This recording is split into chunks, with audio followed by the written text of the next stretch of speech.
The Sony Playstation vs 3DO, a war for brand supremacy that is rarely discussed today. The history of video game consoles is a tale of fierce competition, technological innovation, and a shifting market dynamic. While many are familiar with iconic console wars like Nintendo vs Sega or Xbox vs PlayStation, one pivotal battle often overlooked is the clash between the 3DO interactive multiplayer and the Sony Playstation in the mid-1990s. This conflict, though overshadowed by other gaming rivalries, played an extremely significant role in shaping the gaming industry as we know it today. So with that said, let's visit this important topic and explore the forgotten clash between two video game console powerhouses. I am Lady Decade, and this is the bygone console war of the 3DO versus the Sony Playstation. The dawn of the 90s was an incredibly exciting time to be a gaming fan, with the 16-bit console war in full swing. Those who were looking for something new and progressive took the blue pill and went with Sonic, while those who liked their mascots a little more old-fashioned and conservative were red-pilled and went with Mario. But with console gaming seemingly more popular than ever, it was of course only a matter of time until others wanted a slice of that sweet console pie. The 3DO interactive multiplayer and the Sony Playstation emerged as contenders in the 90s, but their origins and approaches to the gaming market were markedly different. The 3DO interactive multiplayer was the brainchild of Trip Hawkin, the founder of Electronic Arts. Released in 1993, the 3DO was designed as a multi-platform console, meaning multiple hardware manufacturers could produce their own 3DO systems. This approach was intended to foster competition and drive innovation. The Sony Playstation, on the other hand, marked Sony's unexpected entry into the console market. Sony, primarily known for its electronics and entertainment divisions, leveraged its technological expertise to develop a gaming console. But of course, the battle between 3DO and PlayStation was not just about branding and marketing.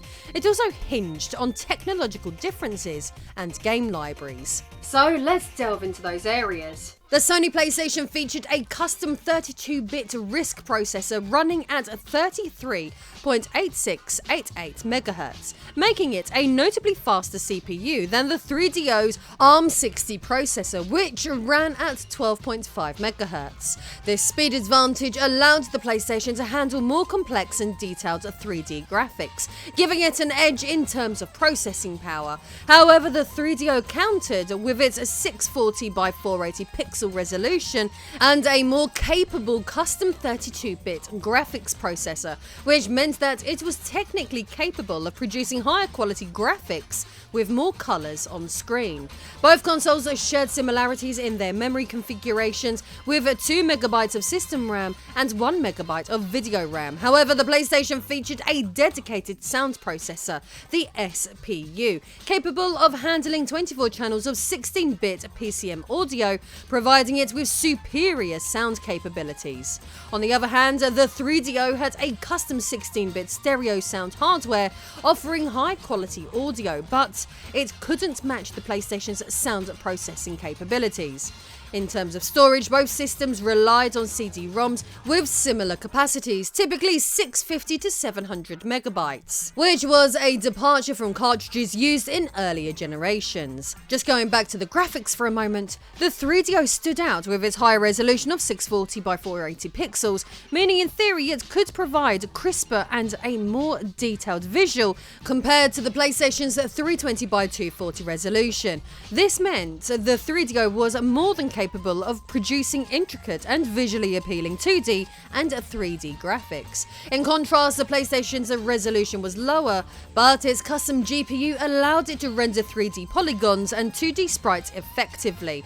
But considering how long the PlayStation was around for, it's worth noting that the PlayStation's graphical capabilities evolved over time, thanks to its large game library and developer support. But what about the system's gamepads? Both consoles had their unique controllers. The PlayStation initially came with a controller featuring a D-pad and 4 face buttons. It later introduced the DualShock controller with analog sticks and vibration feedback, setting a standard for modern gaming controllers. The 3DO, on the other hand, introduced a distinctive 5-button controller with a D-pad, 3 face buttons, and 2 shoulder buttons, offering additional control options. The choice between the two largely depended on personal preferences and the type of games that players wanted to enjoy, but the PlayStation's configuration was certainly more well received. Comparing the Sony PlayStation library to the 3DO library is an interesting exercise, as both consoles were significant to the mid-1990s but had different levels of success and distinct game libraries. The Sony PlayStation had a much larger and more diverse selection on offer compared to the 3DO. It boasted in its life cycle nearly 8,000 titles, ranging from various genres including action, RPGs, sports and more. The 3DO, on the other hand, had a more limited library of games with around 250 titles. While it had some notable games, the selection was far more restricted. In terms of game developers and publishers, the PlayStation attracted a wide range of game developers and publishers, including major companies like Square Enix, Konami, Capcom and Sony's own first-party studios. This led to a diverse and high-quality game lineup. The 3DO platform struggled to attract top-tier developers and publishers, resulting in a library that was less polished and less well-known in comparison. The PlayStation has hundreds of iconic exclusive titles such as Final Fantasy VII, Metal Gear Solid and Resident Evil. These games contributed significantly to the platform's success. In contrast, the 3DO did have some exclusive titles, but they were not as widely recognised or as celebrated as those found on the PlayStation. Sony's partnership with third-party developers led to a rich and varied game catalogue that catered to a wide audience. This approach set the stage for the PlayStation's eventual dominance of the entire video game market. There really was no stopping the Sony PlayStation.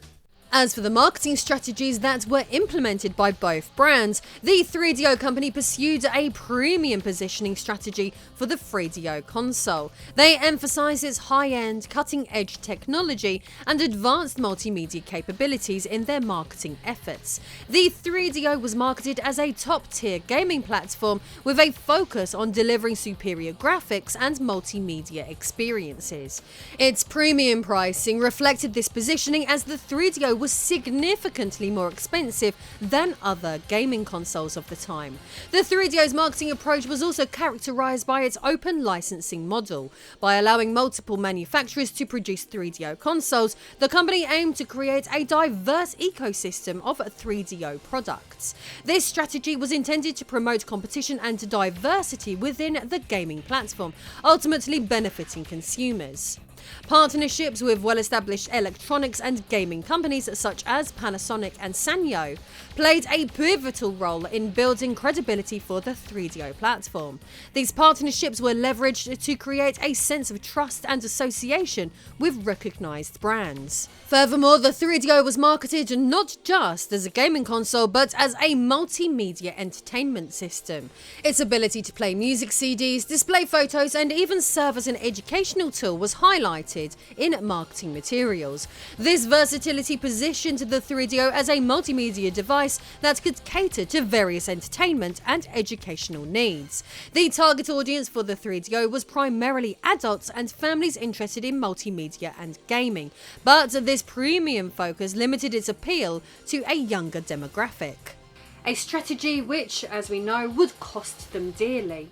In contrast to the 3DO, the original Sony PlayStation was marketed with a youthful and edgy image. Sony's marketing campaigns portrayed the brand as modern and cool, targeting a demographic that sought a trendy and desirable gaming experience.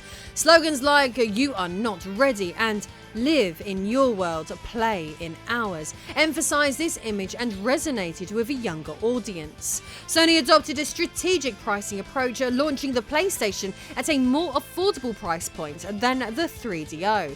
This competitive pricing made it more accessible to a broader range of consumers, particularly younger gamers and their families. Exclusive titles played a significant role in building the PlayStation brand. Sony secured games like Crash Bandicoot, which was instrumental in attracting gamers to the PlayStation platform. The availability of compelling exclusive titles made the PlayStation stand out in a competitive market. Sony's marketing campaigns were creative and stylish, often incorporating music and other cultural references to create memorable advertising. These campaigns contributed to the PlayStation's image as a trendy and sought-after gaming platform, closely aligned with youth culture.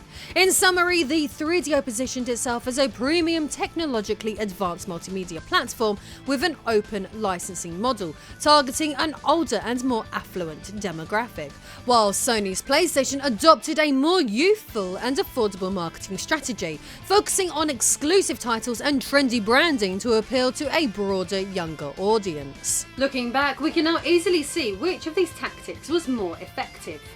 The 3DO gaming console elicited a diverse range of opinions from critics, resulting in mixed reviews during its release. Some experts lauded the system for its promise of delivering exceptional gaming experiences marked by high-quality graphics and audio. These enthusiasts recognized the 3DO's potential to usher in a new era of gaming that prioritized superior visuals and auditory immersion.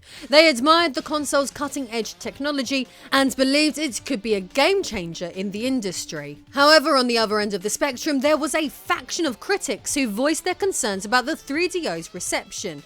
Their primary critique centered around the high price point of the system, which made it less accessible to the average consumer. The 3DO was notably more expensive than many of its competitors, making it a less attractive choice for those looking for an affordable gaming solution. Another point of contention was the lack of exclusive titles available for the 3DO. Critics argued that a strong lineup of exclusive games was crucial to the success of any gaming platform, and the 3DO struggled in this regard. The dearth of unique and compelling games specific to the 3DO limited its appeal and made it harder for the console to stand out in a crowded marketplace. You could say that 3DO would trip. In a vast contrast to the 3DO's mixed reception, the Sony PlayStation generated overwhelmingly positive buzz during the same period. First and foremost, the PlayStation boasted impressive hardware capabilities, which were especially notable in its ability to deliver cutting-edge 3D graphics and immersive sound quality.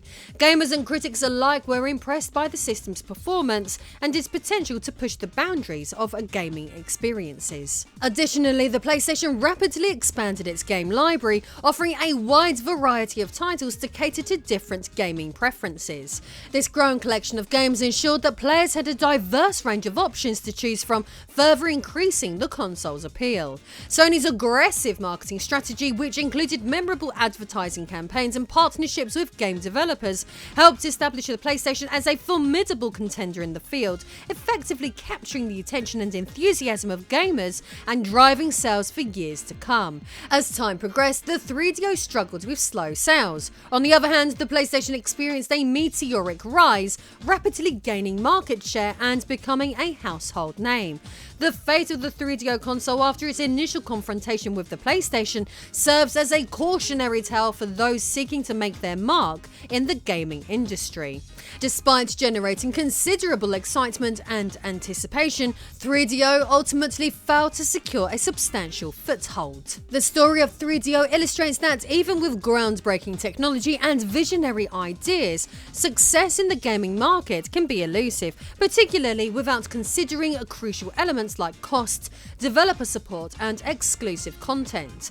As for the PlayStation, its remarkable success outlines a blueprint for triumph. Sony's PlayStation established itself as a force in the industry, solidifying its status as a prominent player in the market. Sony's commitment to quality and innovation played a pivotal role in securing its reputation as a reliable gaming platform, paving the way forwards for many successful generations of PlayStation consoles to come. The PlayStation's triumphant journey underscores the significance of a comprehensive strategy encompassing developer support, affordability, and effective branding in achieving long-term success. Success in this dynamic and highly competitive field hinges on a combination of strategic decision-making, market awareness, and a deep understanding of gamer preferences. The 3DO versus PlayStation rivalry may not be as well known as other console wars, but it played a big role in shaping our future. While the 3DO ultimately faltered, the PlayStation thrived, changing the trajectory of gaming forever. The lessons learned from this clash continues to influence the gaming landscape to this very day, reminding us that even lesser-known rivalries can leave a lasting impact on the exciting world of video games. Anyway, if you enjoyed this episode, check out my recent video on Brazil's failed Zeebo console. See you soon.